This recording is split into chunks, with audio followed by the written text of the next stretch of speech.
Olá, o meu nome é Paulo Rossel Pinto, sou Wine Educator no Instituto dos Vinhos do Douro e do Porto e sejam bem-vindos à região do Douro e ao vinho do Porto.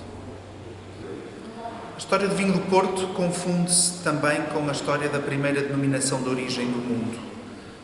Se hoje em dia nomes como Champagne, Bordeaux ou mesmo vinho do Porto estão protegidos e são sinais de qualidade, muito devemos à estratégia e à metodologia que foi aplicada durante o século XVIII na região de Marcada do Douro, onde foi criada a primeira denominação de origem.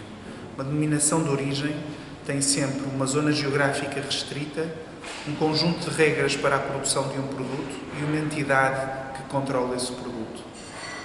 E foi pela primeira vez, a partir de 1756, que estas três regras estiveram em funcionamento para a produção de um vinho. Este marco era o sinal da restrição que havia no controle de qualidade e na região. A região da Marcada do Douro situa-se no nordeste de Portugal, é extremamente montanhosa, tem como base solos de xisto e um bocadinho de granito, e a oeste é limitada pela Serra do Marão e a leste pela fronteira com Espanha. Isto é muito importante porque, a seguir à Serra do Marão, todo o clima da região do Douro se transforma relativamente ao resto do país. Se na região atlântica, onde existem os vinhos verdes, temos um clima mais ameno com bastante água, a seguir ao Marão e no nordeste de Portugal, Trás-os-Montes, temos um clima muito seco, quase continental, com invernos muito frios e verões muito quentes. E é por isso que esta região acaba por ser perfeita e ter condições para produzir ótimos vinhos, sobretudo o vinho do Porto. O Douro é tão montanhoso que não é possível plantar densamente em todo o território. Para isso, ao longo dos anos, e quando digo dos anos digo 200, 300 anos, o homem teve que domar a montanha e criar patamares, linhas, onde fosse possível plantar a vinha e conseguir daí tirar as uvas para produzir o vinho.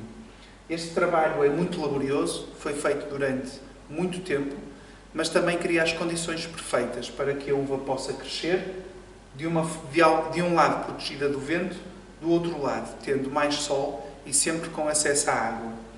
O acesso à água também é feito de uma forma mais fácil se as uvas e as vinhas estiverem perto do rio e, obviamente, de uma forma mais complexa se as uvas estiverem no topo da montanha. Mas é com esta conjugação toda da tipologia e do tipo de uvas que vão ser produzidas ao longo do ano que nós vamos poder produzir depois o vinho do Porto. Depois das uvas serem colhidas, vão para o lagar para serem fermentadas.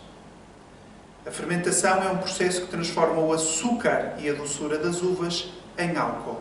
O que acontece no vinho do Porto é que nós deixamos algum desse açúcar ainda presente no vinho. E é por isso que o vinho do Porto é sempre doce. O que acontece depois, na primavera, a seguir às vindimas, é que o enólogo, ou as pessoas responsáveis pelas marcas, vão ter que tomar uma decisão. Ou colocam o vinho em grandes tonéis ou em cubas de aço inox, em que o vinho não vai perder a sua cor e vai manter a fruta, ou então vão colocar o vinho em pequenas barricas, ou o que nós chamamos pipas, e o vinho vai se transformar mais rapidamente por ação do oxigênio, da respiração que acontece nas pipas. Os vinhos que ficam em grandes tonéis ou em aço inox e que não perdem a sua cor vão manter vivo a cor tinta e os aromas frutados. É este estilo de vinho, fruto da presença inglesa no mercado do vinho do Porto, nós chamamos os rubies. São vinhos escuros, densos, com fruta vermelha, mentol e chocolate. E vão ter uma progressão dentro da garrafa, em aroma, em ambiente redutor, que lhes permite viver muitos anos. Os rubies. Já os tawnies são vinhos que se mantêm nas pipas e vão perder a sua cor e ganhar cores mais acastanhadas. Aromas de frutos secos, caramelo e café. Isto é feito ao longo do tempo e o vinho é filtrado e é engarrafado quando está pronto, os tawnies.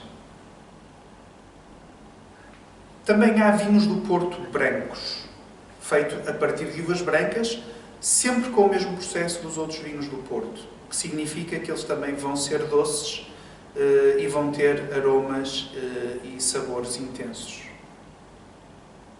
Os vinhos do Porto Rubi, que se guardam na garrafa, vão ter um envelhecimento precisamente dentro da garrafa, ficando sempre com sabores mais de frutos vermelhos, das mentas e dos chocolates que já referi. Isto permite-nos uma grande harmonização com elementos gastronómicos que permitam aproveitarmos o melhor dos dois mundos, da comida e do vinho. E daí, mousse de chocolates, queijos amargos e bolos com base de frutos vermelhos combinam sempre muito bem com os rubis. Sejam os LBVs, mais fáceis de beber, sejam os vintage, que precisam sempre de algum tempo em garrafa até estarem prontos a serem consumidos. Já os tawnies, que são guardados em madeira e que vão ter aqueles aromas mais de frutos secos, caramelo e café, combinam muito bem com leite creme, com tartes de frutos secos ou com tudo que possa ter caramelo. Também com queijos mais duros, feitos de vaca e que têm mais intensidade. Portanto, é muito comum nós conseguirmos fazer ligações de vinho do Porto com vários tipos de comida e alimentos. O IVDP é a entidade que controla e regula a produção de vinho do Porto, como existe em qualquer denominação de origem. O sinal que permite a todos os consumidores perceberem que o vinho é controlado, é regulado e vem da região demarcada do Douro é o selo que existe na garganta de cada garrafa.